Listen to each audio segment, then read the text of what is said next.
I think we've given it a couple of minutes, so I'll begin, and anyone else that joins can feel free to join throughout. So we do have a Q&A functionality, so you should see that there should be a Q&A box at the bottom of your screen where you can post some questions if you have them, and I will answer those as we go through, or perhaps if they're a little bit more intricate, I'll maybe leave them until the end, but we'll just see sort of how that goes throughout the call. So welcome to the call. My name's Teed. I'm the reporting and analytics architect at VR. I've been working with lots of different sort of, reporting and analytics projects over the last, several years. And today we're going to show you a little bit about what the types of things you can do using the Workday Analytics suite. Oops. So this is our agenda for today. I'm just trying to get rid of this little box up here, that won't go away. So our agenda, we're going to do a little intro, some use cases and approach, sort of set the scene for our live demo that we'll do, a little bit of a solution overview, and then onto a live demo showcasing some discovery boards, some dashboards, worksheets and slides. And then there'll be a little bit about VR and what we do, and then a Q&A. But as I said, if you have questions throughout, we can, of course, I can have a look at those whilst we're going through. Nice. So to set the scene a little bit, this is our sort of challenge and use case that we're working to for this solution. So we had some quite fragmented learning reporting happening, so lots of different data coming from different places. And it wasn't really adequately integrated or automated. So there's lots of manual calculations happening, and pulling in of different data sources to try and make sort of one data set. And that was all happening, externally to Workday. What this meant is that there was insufficient sort of visibility into some key data areas that the client wanted. So some trending skills data views, being able to see what skills are gaining popularity or losing popularity in your organization, and perhaps comparing that to some external databases. And our approach was to create a central place via a Workday dashboard that will serve up all of those metrics, and develop a trending skills data set, but mainly is to bring together all of those kind of, various data points. So some external finance data, of course, lots of Workday data, Workday learning data, and bring that all together to create a very rich data source that can be used to produce some nice visualizations, which we'll look at. So the impact of that was that we had we've generated this sort of trending skills data set, so we can see what learning is generating the most skills and what's falling off popularity. We've elevated that user experience for HR professionals, so it just means that getting the answers that people want is very easy, and a couple of clicks away. And of course, with discovery boards, it's even easier to just sort of change the data and have a look at it in a way that suits the user. So our talent insights dashboard is what we're going to have a look at today as an example of the types of things you can do using all of the HR all of the analytics within Workday. So this acts as our central hub, displays some key metrics. It's got drill down capabilities, and it's essentially a nice place to have lots of really quick analytics because it's all built using Prism. So I will jump into our demo now. Let me get our PowerPoint. So can you all see my screen? Yeah, I'm sure you can. I hope so. So this is our dashboard, and we have some key reports on the front here. This is looking at trending skills. So these are all custom reports that we've then, brought into this dashboard. There's no prompts on this one at all. So this is just running for a predetermined period. So this is looking at, I think, rolling 12 months, and is looking at the data for our trending skills. And we have that split across different dimensions. So the first one is management level. So you're seeing here basically a count of the number of skills that are coming into the organization split by management level. And of course, this is all in our GMS tenant. This is demonstration data. And then these other two are looking at the data, but in slightly different ways. So the second one is looking at proficiency. So you can associate a proficiency with your learning. And we can use that to drive, what's the quality of the skills being ingested by the organization at the moment. And then our final report here is looking at the trending skills uptake by month. So this is actually looking at it from a skills perspective. So we have some examples in here of, what kind of skills are gaining popularity over the year and perhaps losing popularity. And, we can see here that there's a bit of a quiet period over the summer months. And of course, all of these have drill through ability. So you can click on these numbers as you would with any matrix reports that you have in your dashboards, and you can see the actual data that's making up the metrics that you're looking at. So I'll move through our dashboard. So these are again some different examples of analytics that we've created. So this was some sort of key scoring metrics that our client wanted to track. So they change quite quickly. So this is perhaps more used for a manager view. So you'd be able to set this up as a prompt for this tab on the dashboard, so you could look at your specific team. And when you run that, you then get a little view of the team that of the scoring metrics for your team. So if these scoring metrics are changing quite frequently, this is a nice quick sort of snapshot that you could get to have a look.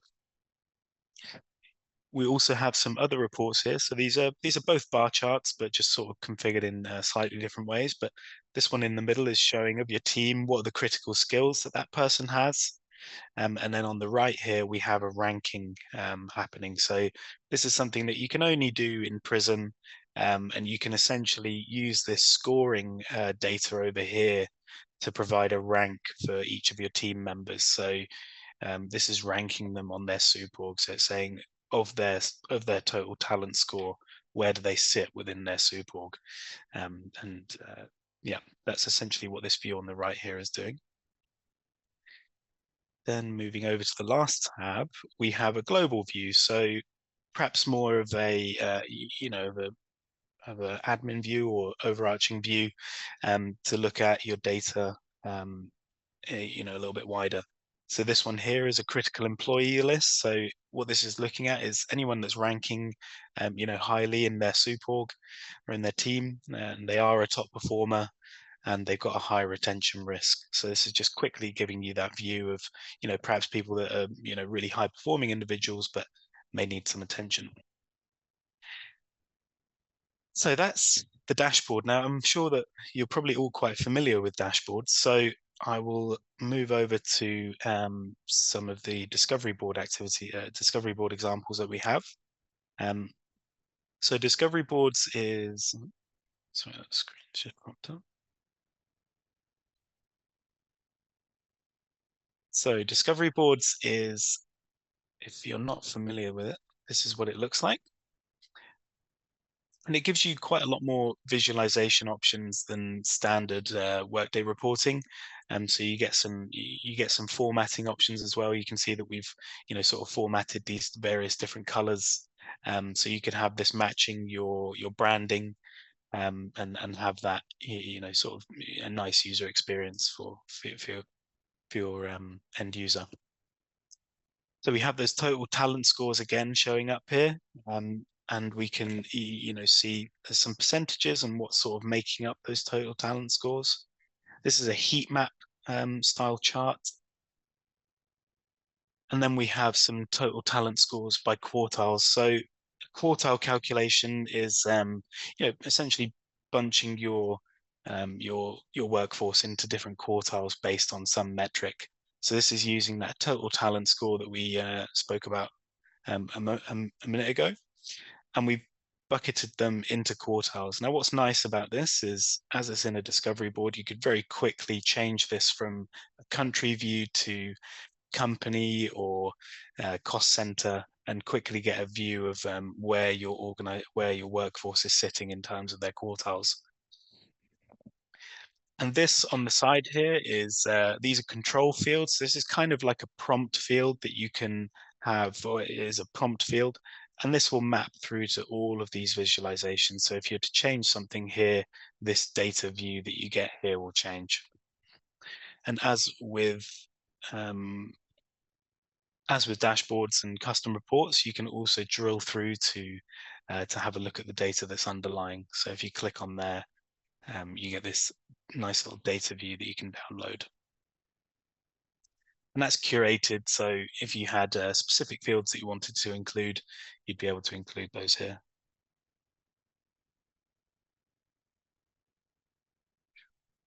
So moving on to some other examples that we have. Um, we have some pivot charts here. So this is looking at high-ranking top performers with medium to high retention risk, so similar to that other one that we saw a minute ago. And then these pivot charts here are essentially just grouping the data up into a useful format. So showing you know who are your high-ranking individuals with some high retention risk, and then moving on through to other charts, we have Superorg total talent score buckets. So this is essentially bucketing people up into their Superorg rankings. And then the same again for cost center, and then we have one globally as well. And so all these are doing is, this is using that rank field that I spoke about to drive these metrics. Now on to trending skills. So these are some of these are similar to those three that we saw on the dashboard, but we do have some slightly richer views at the bottom. So we can see here for the learning item and the skill item, what's the count? So what's the, basically your most popular learning item, which is giving you the most skills, and a little waterfall chart on the left there as well.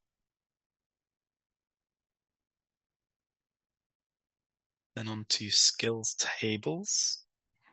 So this one is very similar. So we have top workers with critical skills. So it's just showing you the data in a slightly different format to say, who is who in the entire organization has got that the highest count of critical skills. And that critical skills could be loaded into Prism as a table, which you could then sort of compare against to derive this number of how many critical skills a person has. You can see that Marcus here has got a particularly high count. Then on to some more pivot tables below. So this is showing the skills data by country and by learning area. So by country, nice to see, what countries are getting the most skills and doing, and have the most skills across the organization. And that's splitting it out then against this learning skills field. And the same for the one below, we can then see what learning areas are giving the most skills.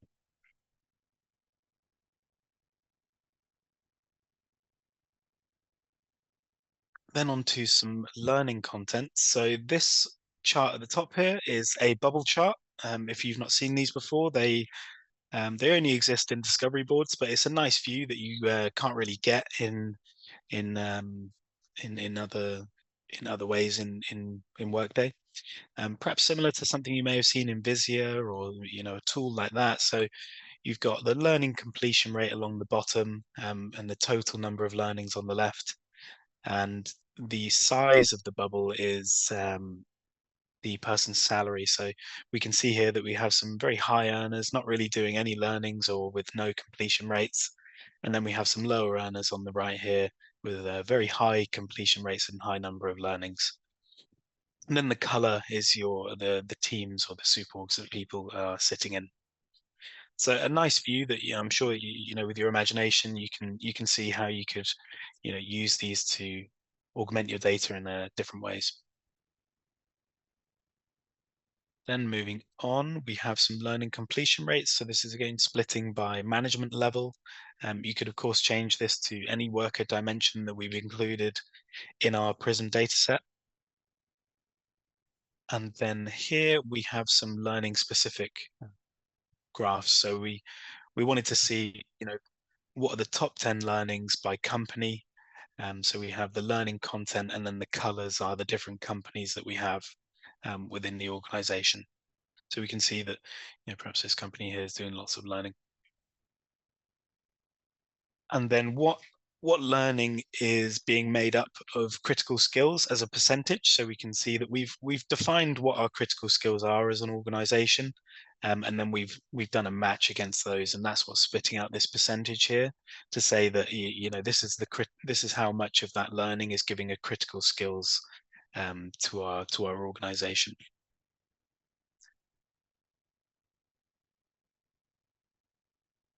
And then a last tab, which is looking at skills data only. So what are the 5 most popular critical skills over the last 12 months? And then what are the 5 least popular critical skills over the last 12 months? So looking at, what skills are perhaps dropping off in popularity, or, really not being taken up a lot over the last 12 months? And does there need to be some learning initiatives to increase those numbers? And then what are the sources that we have? So these critical skills, where do they come from? Have they come from a digital course or some course offering? And then what's the distribution of those across countries? So that is the discovery board, which hopefully shows you some nice example analytics to get the brain thinking. And then if we move on to our worksheet, so the worksheet, the reason this was created is to drive the slides pack. So we've brought in data from our trend skills data source. We've then brought this in as an advanced report and just put the data into the first tab. Then the process then is to make some pivot tables, or these style sort of charts here, which we will then use to make our graphs, which we'll pull into slides. So that's the sort of process to get data into slides. But once you've done this process, it can be a little bit, perhaps a little bit time consuming or tricky to set up, but nothing too bad. But once you've got it done, it's essentially fully automated, because you've got your live data here in the first tab that will have a refresh schedule on, or, if you want to refresh it manually, you could do that. And that'll loop through to the slides pack. So all of these charts here, you can pull them through into the slides pack.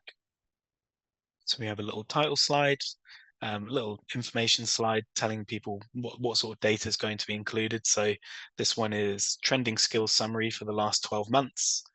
So skills proficiency, number of skills.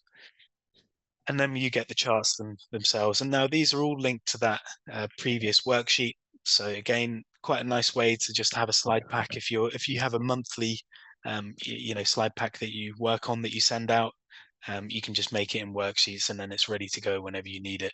And you essentially don't need to keep doing the same calculations or graphs each month. So we have the graph in there. We do have these the charts as well, if people wanted to have a look at the data. And again, like I said, this would just update on a monthly basis, and there wouldn't be any sort of intervention from yourselves. Cool. Okay, so I think that is kind of everything in terms of the visualizations that I've got in the front end of Workday. So I can show you a little bit into Prism on how we have made those. So the first data set is the trending skills Prism data set. So you can see that it connects to this master demo data set, which is bringing in data from the worker. This is via a custom report, bring it into a table. And then we have some learning data, talent data, and then finance data. So this bottom one here is coming from an SFTP site that we've connected to for to get our finance data from the finance team. And once we've got all of those into tables, we then change the data in some way in these derived data sets, and we manipulate it and do some calculations and derivations. And then we blend all of that data together to create this rich, Prism data source. And for the trending skills data set, we're bringing in the learning data, importing it into a derived data set, and then we're changing the data to get our trending skills view, which is by exploding the skills field on the learning content. And then we connect it to this demo data set here. I don't want to bore you to death, but if you do have questions about how this is happening or specific sort of Prism questions, feel free to email me or drop me a message on LinkedIn, and I can happily talk to you about them. And then we connect them right at the last stage, and that just means that we can avoid bringing through bringing through the data multiple times, and so we just have it connected at the end to then push on to our final Prism data source for trending skills. And the reason we created this was because there isn't an option for this at the moment. So trending skills as a data source doesn't exist in Workday. So this is done using the learning data. There are other options. You could perhaps make one, using worker data, and you could have a kind of static load each month to show you your trending skills. And then this is that demo data set again, and you can just see here where it pushes on over to. So this is used itself, but it also gets pushed on to be reported on as a normal Prism data source. Cool. I think, to be honest, that is everything I can show you in our demo. I feel like I've gone through that very quickly, but I'll go back to our PowerPoint now. Does anyone have any questions or anything in the chat or anything like that? So I can't see it. Don't think so. Cool. Are you able to import non-worker data, business unit finance reports, P&L? Sorry, there's a question in there. So are you able to import non-worker data into Prism and then report on it? So yes, you can do that. To bring data into Prism, there are a few options. You can bring it in via, let's just show you in here. So those we're not meant to be using anymore as they're getting removed, but essentially via an SFTP from a file, from a custom report, or there is other connections that you can do, which would be an Amazon S3 or an SFTP connection. So yes, to answer your question, yes, you can.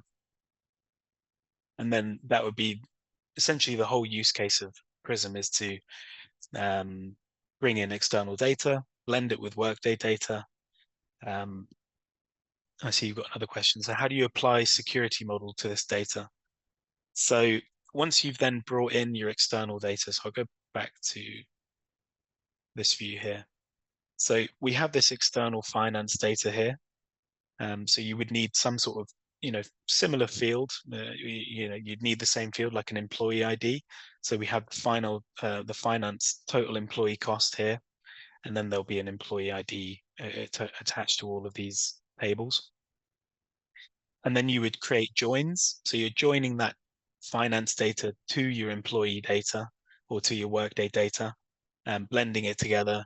And then when you get to the final Prism data set is when you then apply your contextual security. So you could apply it, in the normal way that you apply security to your data sources. So securing it by a supervisory organization to get contextual security. You could also just have user-based roles to give a sort of blanket access.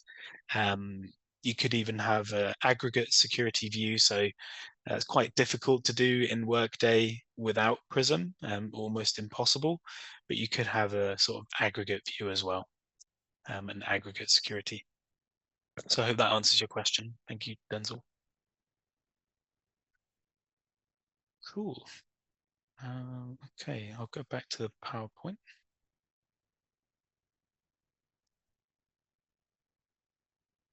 Oops.